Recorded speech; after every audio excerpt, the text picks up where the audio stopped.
Sec Vince, alam mo, ito paulit-ulit na itong tinatanong sa'yo, pero paulit-ulit Opo. nyo rin naman po sinasabi Opo. na hindi naman po kayo Opo. tatakbo. Pero sure na po ba Ay, yan, opo, Sec opo. Vince? Totoo po Talagang, yan. talaga Opo, po bang definitely po. hindi po ba talaga kayo tatakbo sa Hindi po 2028 elections?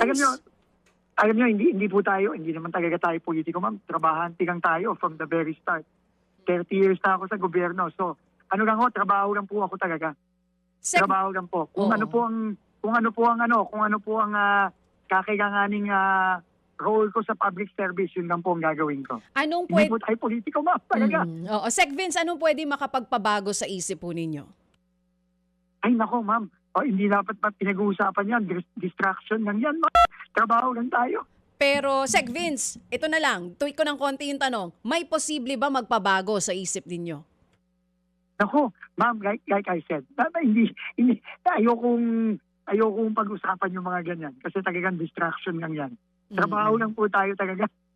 So, dire-diretso po ang trabaho ninyo. Sorry po, pasensya. Okay lang. Tuloy-tuloy lang, ma'am. Oo, okay lang Tuloy-tuloy po, lang Sec po, ma'am. Vince. Tuloy-tuloy ang trabaho hanggang ano ito, dire-diretso, Thursday, Friday, Black Saturday, wala pong pahinga? Opo, kasi kailangan talaga tignan natin yung mga ginagawa ngayon, lalo na itong EDSA. Kasi in fact, gusto natin talaga matapos na ng mabilis to eh. Oo. Last na lang, Sec Vince, bago ka namin pakawalan. Kung hindi daw po Yes, kayo ma'am. tatakbo, bakit daw po kayo laging kasama ng Pangulong Marcos Jr.?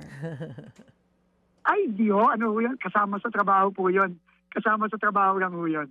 Mga kapatid, para sa iba pang mga balita at impormasyon, sundan niyo po kami sa X, Instagram, Facebook at syempre sa TikTok, True Network PH. Mag-subscribe din po kayo sa aming YouTube channel, True Network. May website din po tayo, truenetwork.ph, at pwede niyo rin po kaming mapanood sa Channel 19 ng aming True FM TV. Lagi pa rin makinig sa radyo dito po sa 105.9 True FM dahil dito, laging true sa'yo, kapatid. Ito tayo sa